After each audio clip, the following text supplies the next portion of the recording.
Hey everybody, welcome back to the Financial Freedom Show. My name is Rob Berger. In today's video, we're going to cover a topic I've had countless folks email me about, and it's simply this: how should we factor in guaranteed sources of income in retirement into our overall asset allocation or investment strategy? If we're getting a lot of money from Social Security, pensions, maybe an annuity, should that change how we think about the investments that we have in a 401k or an IRA? How should we make those two sort of sources of income in retirement sort of work together? Let me give you an example. This email came from a viewer named Michael. He says, enjoying your YouTube channel so much, could you do a video on how a pension or Social Security affects asset allocation in retirement? And then he goes on, does Personal Capital or Portfolio Visualizer have a tool to fit those into your mix? Can you plug in income stream from rental property? So those are great questions. And here's what we're going to do. We're going to look at, I think, two main approaches that we could take to deal with guaranteed sources of income like Social Security or a pension or an annuity, how those should work with our asset allocation. And there are two main approaches. We're going to look at those. And then I will show you, in this case, Personal Capital does have tools, I think, that can help you model both Social Security or other sources of guaranteed income, as well as rental property income. So we'll look at that at the end. So let's get started. As I said, I think there are two main approaches for dealing with guaranteed sources of income when it comes to how you do your asset allocation. And I call them the asset model and the income model. Those are just my terms. You know, if you Google them, I don't know what you'll find. But those are the terms I use. And at a high level, the asset model says, look, let's just treat these guaranteed sources of income for kind of what they are. They're kind of like bonds, right? I mean, it's a guaranteed source of income. It's not volatile. You can count on it. And so let's just figure out the present value of these future streams of income and just work it into our overall asset allocation. Just treat it like a bond. That's one approach. We'll look at that in a minute. The other approach, and frankly, the approach I prefer, the income model, says, look, forget trying to treat them like a bond. Let's just treat them for what they really are, a stream of income. And we can take that income and we can subtract it from what we need to live on each year. So for example, if we need $60,000 a year to live on, just to pick a number, and we have $20,000 in guaranteed income, terrific. But that still means we need 40 grand from our investments. And let's now use that number to figure out what our asset allocation should be with our investments so that we can actually get that much money from those investments throughout retirement. So both approaches are doable. I don't think there's necessarily a right or wrong way. I very much favor the income model, as you'll see, but I think they're both worth covering. So let's start with the asset model. Again, the concept's pretty simple. Figure out what your guaranteed streams of income are. Again, I think for most people it'd be Social Security for sure, and then maybe a pension for those of you lucky enough to have one. We don't have one. And possibly an annuity if you've annuitized some of your portfolio. Figure out what your, say, monthly or annual income is, and then calculate the present value of that. Now, that may sound complicated. It's really not too bad. Let me show you a couple of resources. And as always, I'll leave links to all of this below the video. So here we go. Oops, there it is. So let me actually begin with this. This is an article from Michael Kitz. I've mentioned him many, many times. I think he's got a great website. And this one relates to Social Security and how to value Social Security benefits as an asset. And he walks through a number of scenarios and examples. And you can see, for example, we come down here and he's looking, look, these Social Security benefits can be worth the present value, hundreds of thousands of dollars, even some approaching $1 million. Obviously, a lot's going to depend on your income during your working years, whether you have a spouse or not, because then you have, survival benefits and two people earning potentially Social Security benefits. So a lot of variables. And he walks through a lot of those in his article. So I highly recommend, if this is of interest to you, checking out that article. Again, I'll leave a link to it below the video. But the other resource is, this actually comes from a friend of mine. Todd Tressiter owns Financial Mentor, and he's got a very straightforward, what he calls an annuity calculator. And it just is really a simple way to determine the present value of a future stream of payments. And so it's really easy to use. And let me make it a little bigger for you if I can. Here we go. So let's imagine whether it's from Social Security or annuities or whatever, you're going to get, we'll call it $2,000 a month. Now we have to come up with an interest rate. And for now, I'm just going to put in 5%, but we're going to come back to that interest rate in a minute. And then how long you're going to get this benefit. I will say this can get a little tricky because in a way, what it's asking you is, when are you going to die? And if you got a spouse, when's your spouse going to die? And most of us don't know the answer to that.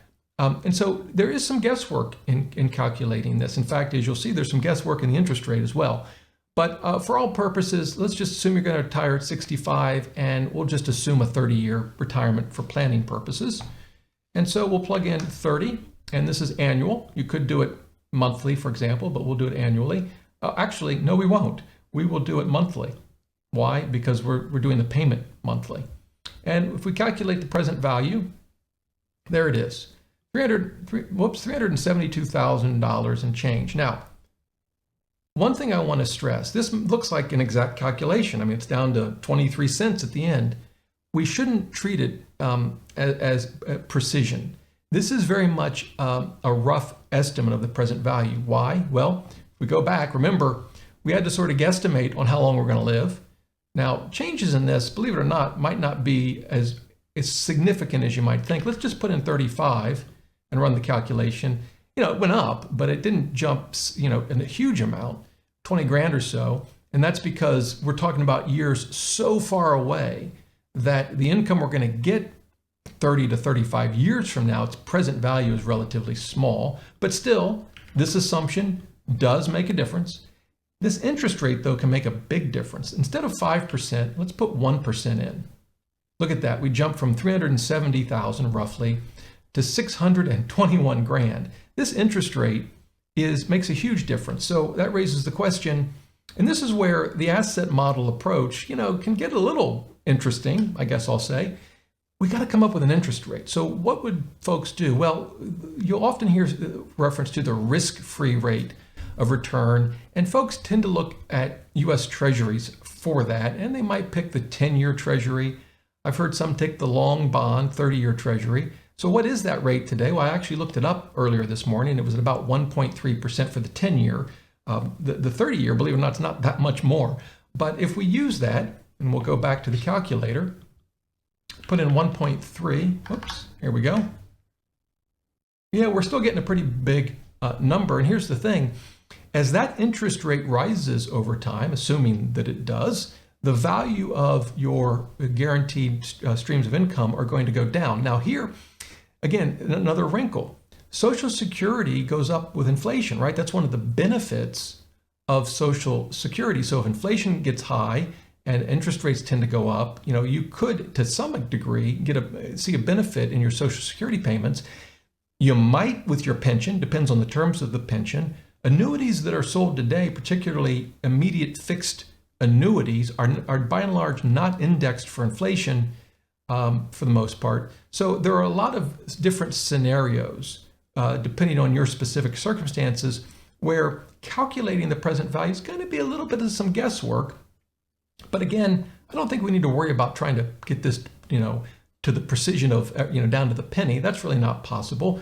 I think a rough estimate would be good enough. And so the idea here is whatever the numbers are for you, whatever your monthly benefit is, whatever interest rate you pick, I'd probably go with the 10-year Treasury, which is, as I said, about 1.3 right now, but you could pick a different number. And then, of course, how long you think you'll live. And if you have a spouse, how long you think your spouse will live. You have a rough estimate of the current value of your guaranteed retirement income payments. And so there you go.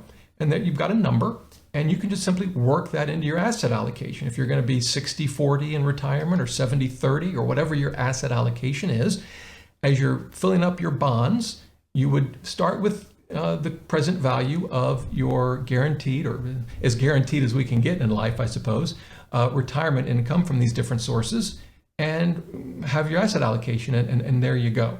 Now, it seems fairly straightforward once you get the present value of your guaranteed income stream. So what's the problem? Well, the problem is whatever income that generates, most people are still going to need to pull some amount of income from their investments. And I think when you do that, you've got to be very sensitive to what the asset allocation is in your investment portfolio so that you have some level of comfort. There's no guarantees in life, but some level of comfort that whatever income you need to pull from that portfolio, the asset allocation will support that over a 20, 30, who knows, 40-year or even longer retirement. And if we take the asset model approach, what we're left with in our investment portfolio may or may not be an asset allocation that supports whatever income you need from those investments. So I much prefer the income approach. And how does that work? Well, it's, I think, pretty straightforward. The first thing you have to come up with is how much you need to spend each year in retirement. Again, I guess like a lot of things, there's some guesswork in that. But I think we all have a rough idea, particularly if we're nearing retirement, or certainly if we're in retirement. So you have some idea of what you need to live on in retirement. And you can think of that as either before tax or after tax. A lot of that will depend on how much of your portfolio is in a Roth account versus traditional retirement accounts versus taxable accounts. But whatever approach you take, that's not an unimportant question. I just don't think it'll be the same for everyone. But you'll have your annual spending, and we'll assume it's before taxes. So you have what you need, and then you subtract the guaranteed income that you have from annuities, from pensions, and from Social Security. And again, the tax treatment on all of those can be different for different people and different situations. So you'll need to figure out the tax ramifications for your specific circumstance. But you'll simply take the income that you need, you'll subtract the guaranteed sources of income that you have, and what's left is what you need from your investments, right? And I think once you have that number, you can then figure out your asset allocation. And here's the way I would think about that. I would start with Bill Bengen. And if longtime viewers know who that is, if you don't, no worries, I'll show you. Here he is. There he is in black and white. There's Mr. Bengen. He published a paper in 1994 called Determining Withdrawal Rates Using Historical Data. It was a pretty revolutionary concept at the time, but basically what he was trying to figure out was, for a 30-year traditional retirement, how much can you take out in year one? What percentage of your investments can you take out in year one? And then adjust that number each year for inflation and have the money, your investments, last at least 30 years, right? That was what he was trying to figure out. And in doing so, he looked at a number of different asset allocations. So let me show you. And again, I'll leave a link to this paper below the video. Let me just give you this chart as a starter. What he looked at, he said, what if we have 50% in stocks, and he used the S&P 500, and the rest in intermediate term treasuries, and we took out 3% in the first year of retirement, and whatever that number was, it's if you have $1 million portfolio, it'd be 30 grand. Whatever that number was, we'll adjust it each year in retirement by the CPI, by inflation. How long, based on historical data, and he went back, as you can see here, to 1926, how long would your investments last? And he looked at it up to 50 years. He stopped at year 50, but he looked at it up to 50 years. And you can see, it didn't matter whether you started in 1926, just before the stock market crash of 29 and the Great Depression. Didn't matter if you retired right before World War II or in the middle of World War II or before the stagflation of the 70s and early 80s, that if you're old enough like I am, you remember. It didn't matter. With a starting withdrawal percentage of 3%, and a 50-50 asset allocation, every retiree that retired in these time periods, their money lasted a full 50 years. It's pretty comforting. Now, he looked at other starting withdrawal rates. Here's 4%. You notice some of these bars in the bar chart don't quite make it to 50 years, but they all make it to at least 30. And that's how we end up with the 4% rule. But what I want to show you for our purposes is this chart. It's on page 5. Here we go. He looked at different withdrawal rates. You can see here's 1% all the way up to 8%. And he looked at different stock allocations. This first bar within each group is the 0% stocks, meaning it's 100% bonds. And then the all black bar was 25% stocks, 75% bonds. And he went all the way up to 100% stocks. And it's interesting. at 4%, right, which we get the 4% rule, you'll notice that in all bond portfolio, this most left bar here, hope you can see that right there. I'll maybe make this a little bigger for you. Oops, here we go. It's this bar right here. Really, it didn't even make it to 20 years. You see this line here is 20 years. So 100% bonds really fails quick. And even the 25% stocks, 75% bonds, I mean, it did a little better, but didn't make it to 30 years. The two best, you can see them right here, are 50% stocks, 50% bonds, and 75% stocks, 25% bonds.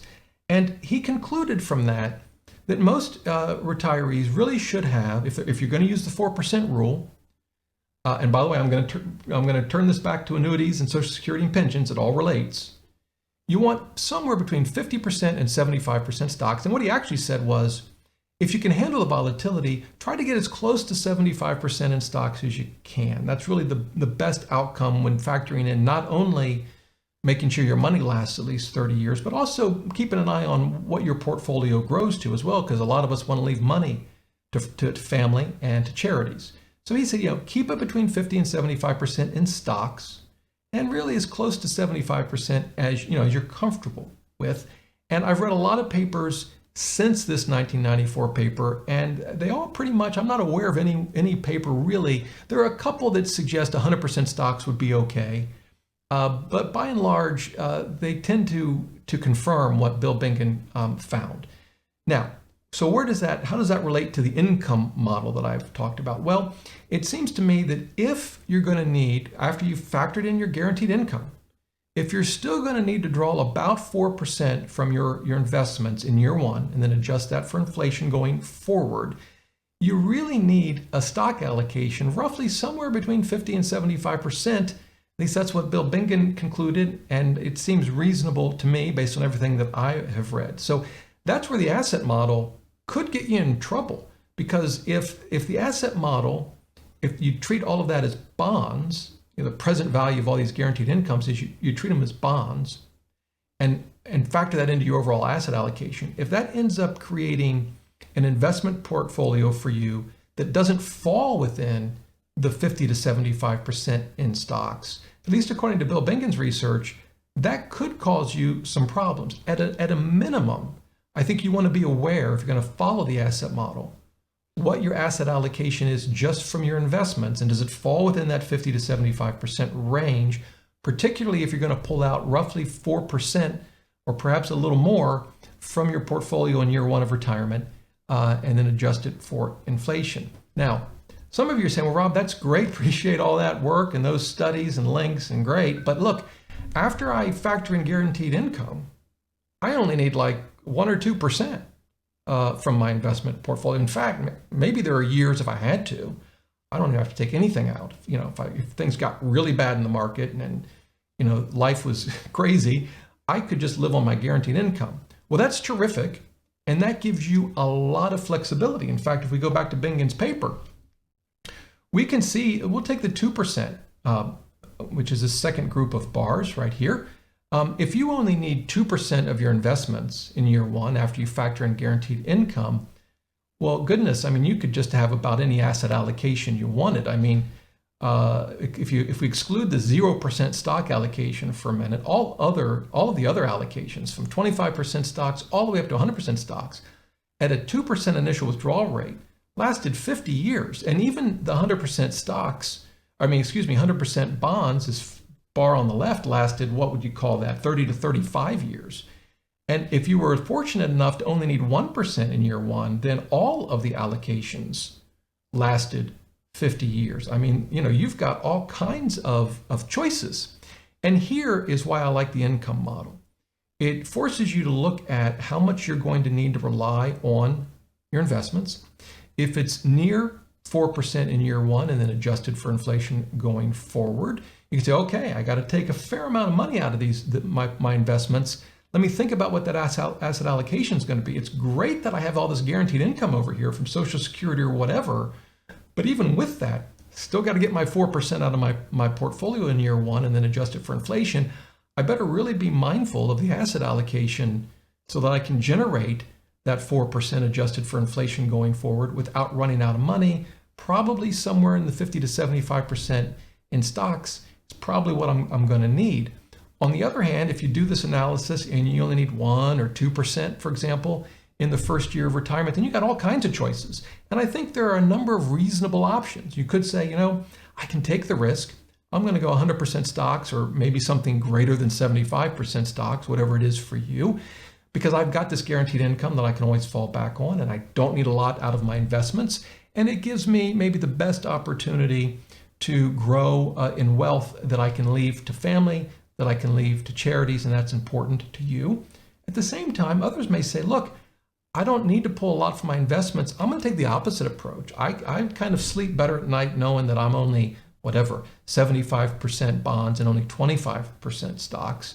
But that's okay, because I'm likely to be all right. Again, there are no guarantees, and even Bill Bingen, as great as his paper is, it ain't gospel. So just keep that in mind. But still, I can sleep a little better knowing that my portfolio is a little less volatile, and that should be okay, because I only need maybe 1 or 2% in the first year of retirement, adjusting that for inflation. So I think you could use this information to reach 2 different, I think, reasonable asset allocations based on your personal goals and your risk tolerance and a number of other factors. So that's why I like the income model more than the asset model. There's a reality to pulling out money from your portfolio, and you need to evaluate that portfolio standing on its own to make sure the asset allocation will support the withdrawals that you need. If you're going to go with the asset model, I think at a minimum, you need to be mindful of what your asset allocation is in your portfolio standing alone, and ask, will this support, based on the best data we have, will this support the money I need to take out of my investments throughout retirement? Hope that makes sense. That's my take on it. As I said, I prefer the income model, but you could make either one work, I think. Now, let's get to the final question. That's personal capital. So let me show you this, and I'll go to overview and show you on my screen. So this is a demo account. You may recall I've had a whole bunch of different portfolios in here before. I've actually deleted all of them but 3. The specific portfolios aren't important for our purposes. The total dollar amount is, again, this is all made up, but it's just over 3 million. And here's what you do. You go to planning and you go to retirement planner. Now, what I've done is I've set my current age at 67. And for the record, I may look 67, but I ain't. Okay. And I'm going to retire at 67. That's what I've set it up for. You can set all of this on your own. You can go here to edit profile, and you can, your status, your file tax status, your birth date. You can add children. But I've just tried to make it simple. And I've set my Social Security to $0 for a moment, right? And I've set my spending to $120,000 a year, starting right now. And I did that because, remember, we've got about $3 million in the portfolio, and that's 4%. And so there you go. And there are assumptions that you can edit: effective tax rate, the inflation rate at 3.5%. My life expectancy is at 92. Let's change this. We'll bump it up to 95. We'll get crazy. All right. This uses Monte Carlo simulation. You saw it spin through and look at 5,000 scenarios. So this is important. This is fundamentally different than what Bill Bingen did. Bill Bingen looked at actual historical data. What did the stock market do from 1926 all the way through? What did the bond market do? What was the actual inflation rate? And a lot of tools today use Monte Carlo simulation. You have to have some inputs into the tool, which Personal Capital, I think, more or less takes care of.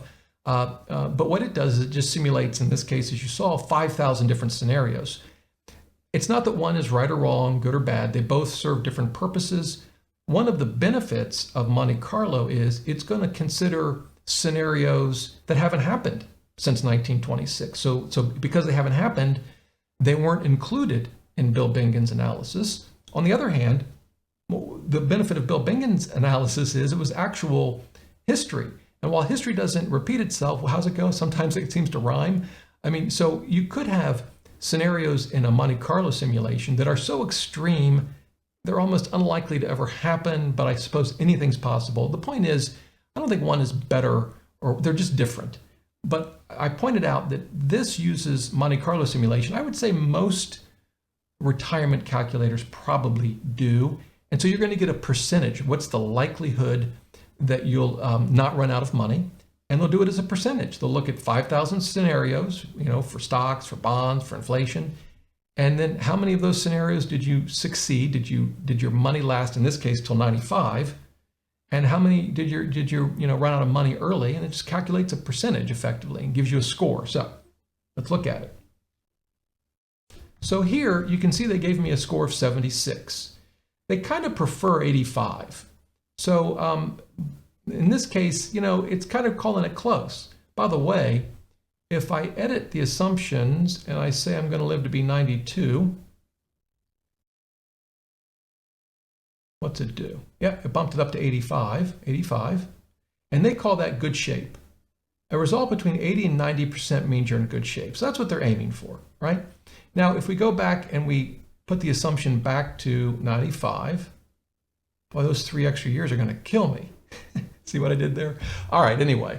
Now I'm at 76. I'm 4% below what I want to be in good shape, according to Personal Capital. So, but I haven't factored in Social Security, right? So let's put that in.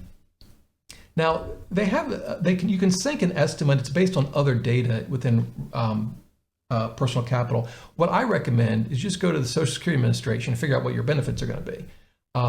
You can also just put whatever you want in here, right? I could just not sync it and say, okay, it's going to be $20,000 a year. Save that, and it's going to recalculate my plan. And you can see it's now bumped it up to 90%, right? So now I point this out because this is not really, in some ways, it's not an asset model or an income model, but it is factoring in what we've saved so far, right? Because you would connect your own, obviously your own investment accounts here. So it would factor in what you've saved, whatever the reality is for your Social Security. You could add a spouse, as you saw. You could add children. Not that would have a direct impact, I don't think, but certainly a spouse will. You can change your spending. You can add one-time events. You're going to buy a vehicle in a couple of years, or you're going to renovate the house when you retire, or take an around-the-world trip. The other thing you can do is model income events. So Michael, in his question, mentioned rental income. Well, sure, we can do a rental income. We can say, okay, I'm going to get, I don't know, $10,000 a year. We'll call it before taxes. You can adjust it for inflation or not.